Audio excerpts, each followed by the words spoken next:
Hi, this is Isabel Florence, and you are listening to You Are Light podcast, a safe space where we talk about mental health and well-being.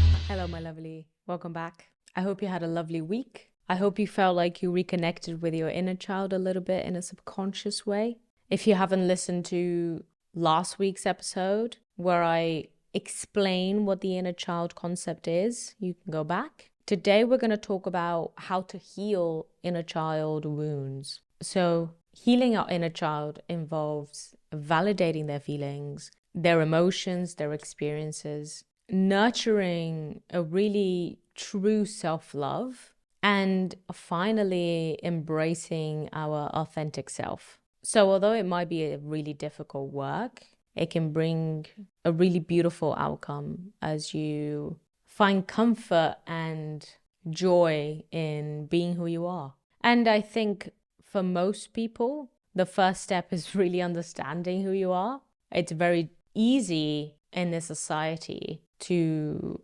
lose it, to lose that connection to your authentic self. So first, it's all about reconnecting with your inner child so that they hold your hand while you explore yourself. There are several therapeutic approaches to reconnecting to your inner child. You can use art therapy, journaling, guided imagery, and we're going to talk a little bit about these today. So I think the first step is really exploring your past and exploring your child self.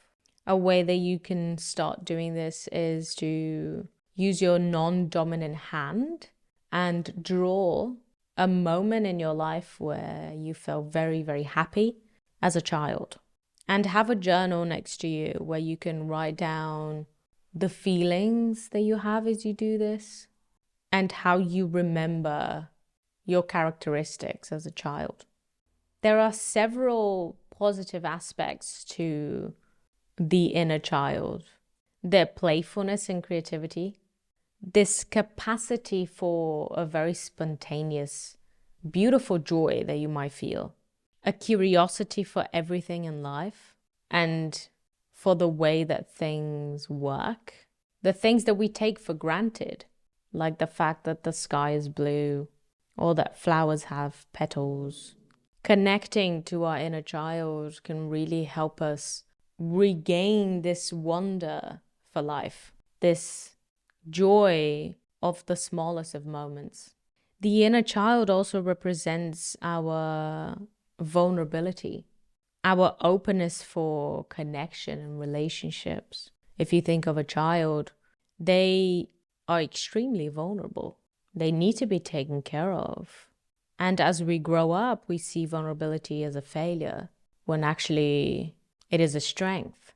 The inner child also can encourage us to regain our ability to self-express, to embrace our true selves and be clear about who that person is with the ones that we love.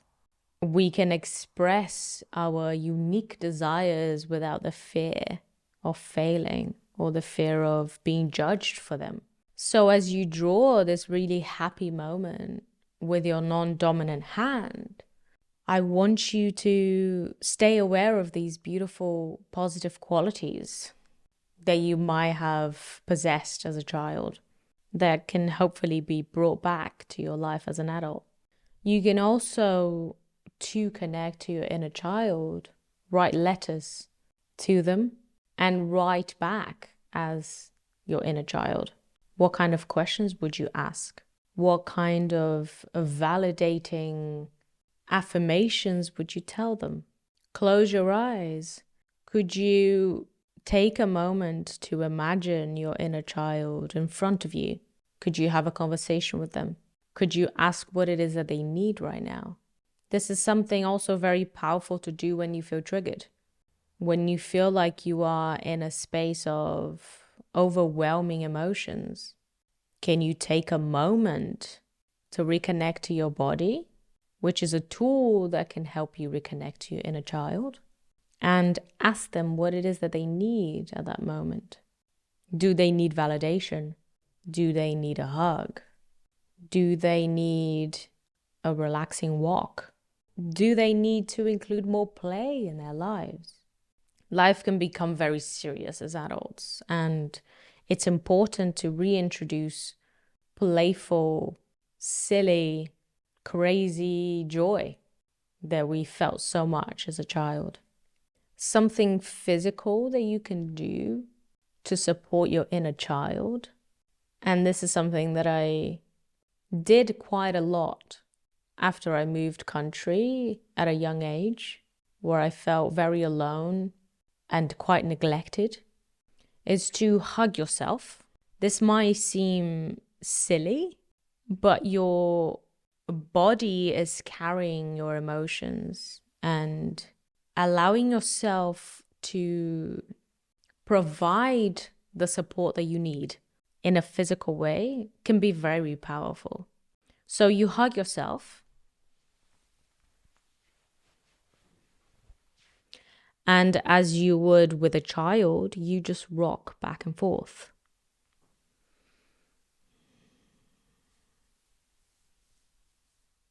You can also hold your own hand and give yourself some care like this.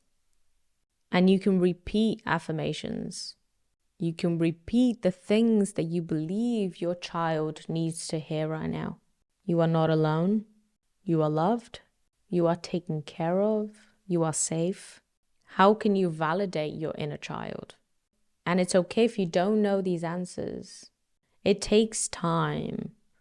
I don't want any of this work to be clouded by judgment.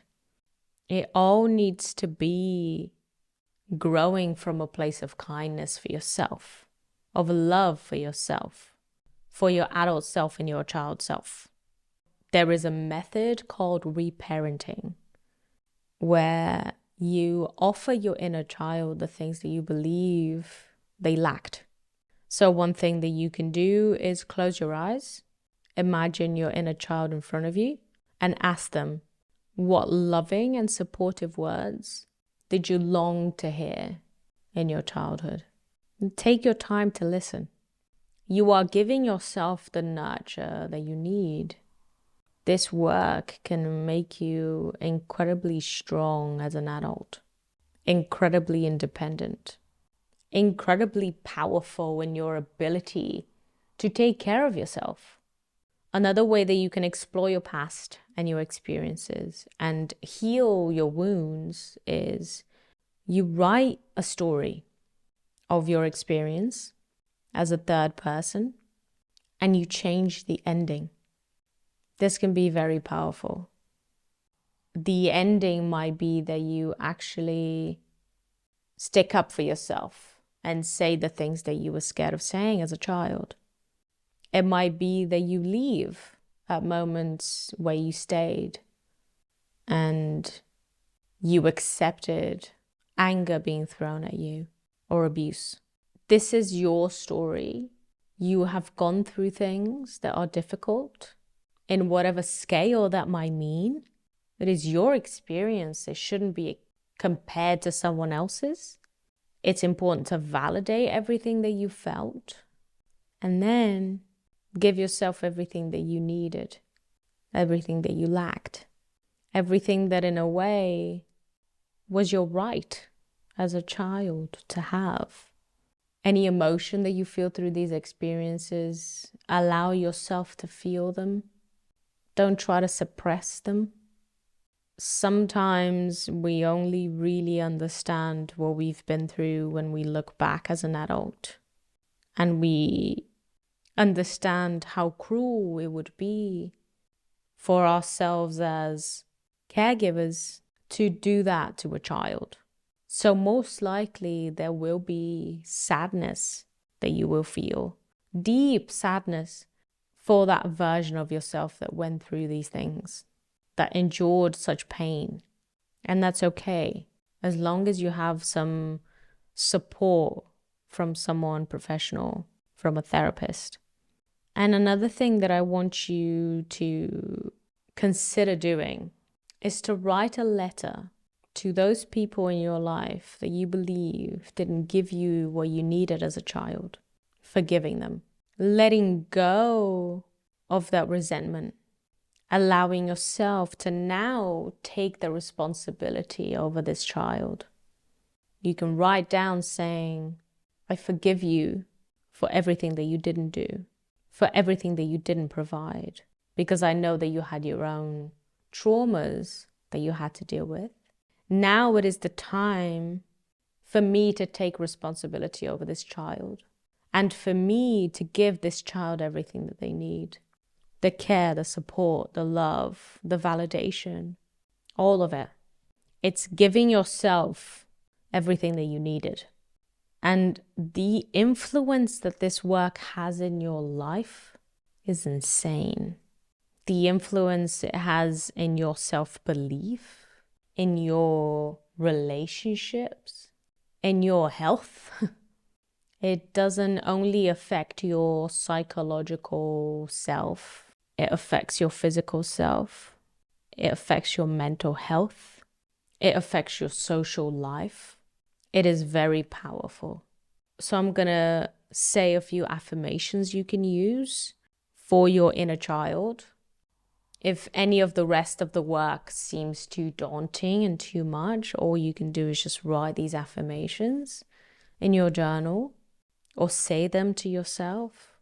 And I'm also going to post a meditation focused on healing the inner child. And I really, really would love if you listen to it.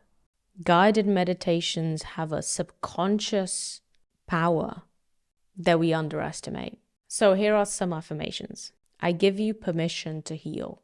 I give you permission to forgive yourself and others. I honor our journey together. We are safe now. I always want to take care of you. You should have been kept safe as a child. I will always make sure that you are protected. It wasn't your fault, and I understand how scary that was for you. Your caregiver's inability to love you the way you need it does not mean anything about who you are. You are worthy and lovable. You no longer need to perform for love in any way. People who hurt others are hurting themselves. Their pain is no longer yours to carry. I forgive myself for the things I have done because of the pain I have carried. We are healing. I will now make choices in our own best interest. I love you. Thank you for being you. I want you to remember that if you do not heal your wounds, history repeats itself. You will seek the things that made you feel like home, even when those things are unhealthy. You will continue habits that are self-destructive. You will continue struggling with your self-esteem. It will be harder for you to set healthy boundaries. Your emotional reactivity will influence your relationships in a negative way. So I really hope that you try some of this work. I know it's scary, but it's really powerful and really beautiful. It's reconnecting to who you really are and giving that version of yourself copious amounts of love and care. If you have any questions, please message me. I'm right here. I love you very much. Listen to the meditation. It's linked in the caption. I'll see you next week. Bye-bye. Thank you so much for listening. All the links are written down on the show notes, as well as resources for anyone struggling with their mental health. Don't forget to subscribe so you're notified when we release new episodes. Also, feel free to share our podcast with your friends and family.